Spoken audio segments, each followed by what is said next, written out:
সুপ্রিয় দর্শকবৃন্দ, আসসালামু আলাইকুম রহমতুল্লাহি ওয়া বারাকাতুহু। প্রীতি ও শুভেচ্ছা নেবেন। আশা করি সকলেই ভালো আছেন।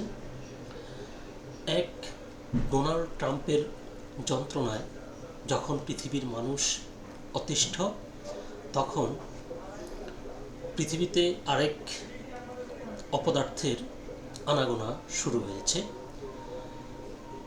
তিনি হলেন উগান্ডার সেনাপ্রধান।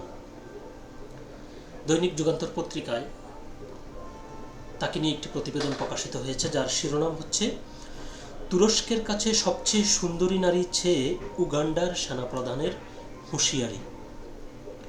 এই প্রতিবেদনটির বিস্তারিত বলছে যে উগান্ডার প্রেসিডেন্ট ইউভেরি মুসেভেনির ছেলে ও দেশটির সেনাপ্রধান মুহুজি কাইনেরুগাবা তুরস্কের কাছে $100 কোটি এবং দেশটির সবচেয়ে সুন্দরী নারীকে স্ত্রী হিসেবে দাবি করে এক নজিরবিহীন কূটনৈতিক বিতর্কের জন্ম দিয়েছেন। সামাজিক যোগাযোগ মাধ্যমে এক্সে দেওয়া এক ধারাবাহিক পোস্টে তিনি হুঁশিয়ারি দিয়েছেন যে তার এই দাবিগুলো পূরণ না হলে আগামী 30 দিনের মধ্যে তুরস্কের সঙ্গে কূটনৈতিক সম্পর্ক ছিন্ন করা হবে এবং কাম্পালায় অবস্থিত তুর্কি দূতাবাস বন্ধ করে দেওয়া হবে। কাইনেরুগাবা অভিযোগ করেন, সোমালিয়ার রাজধানী মোগাদিসুর বন্দর ও বিমানবন্দর সহ বিভিন্ন অবকাঠামো ও ব্যবসা থেকে তুরস্ক ব্যাপক মুনাফা অর্জন করছে, অথচ সেখানে আঞ্চলিক নিরাপত্তা বজায় রাখতে দীর্ঘ 2 দশক ধরে উগান্ডা রক্তক্ষয়ী লড়াই চালিয়ে যাচ্ছে।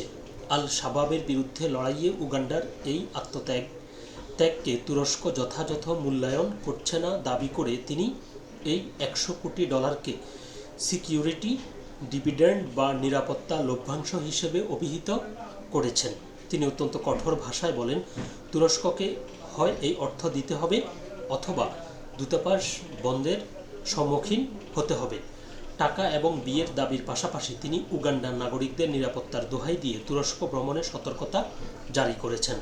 একই সঙ্গে তিনি ইসরায়েলের প্রতি পূর্ণ সমর্থন ব্যক্ত করে জানান, পবিত্র ভূমি রক্ষায় তিনি নিজের অধীনে 1 লাখ সৈন্য মোতায়েন করতে প্রস্তুত। জেনারেল মুহুজি কাইনেরুগাবা এর আগেও এমন অদ্ভুত আচরণের জন্য আলোচনায় এসেছিলেন। 2022 সালে তিনি ইতালির প্রধানমন্ত্রী জর্জিয়া মেলোনিকে বিয়ের প্রস্তাব দিয়ে বিনিময়ে 100টি উন্নত জাতের গাভী দেওয়ার ঘোষণা দিয়েছিলেন। তুরস্কের সঙ্গে এমন খামখেয়ালি আচরণের পর দুই দেশের কূটনৈতিক মহলে এখন চরম অস্বস্তি বিরাজ করছে। তো প্রতিবেদনটি এ পর্যন্তই ছিল। তো যেটি বলতে হয় সেটি হলো যে কোনো একটি রাষ্ট্রের সাথে আরেকটি রাষ্ট্রের বিভিন্ন ধরনের সম্পর্ক থাকে, সেখানে কূটনৈতিক শিষ্টাচার অন্যতম। এই যে তিনি যেটি দাবি করলেন, এগুলো আইয়ামে জাহিলিয়াতের যুগ বা অন্ধকারচ্ছন্ন যুগের কার্যকলাপ।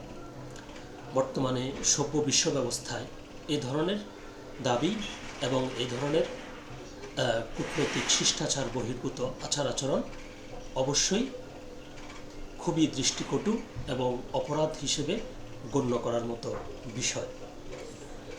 তো সকলে ভালো থাকবেন, সুস্থ থাকবেন। আল্লাহ হাফেজ।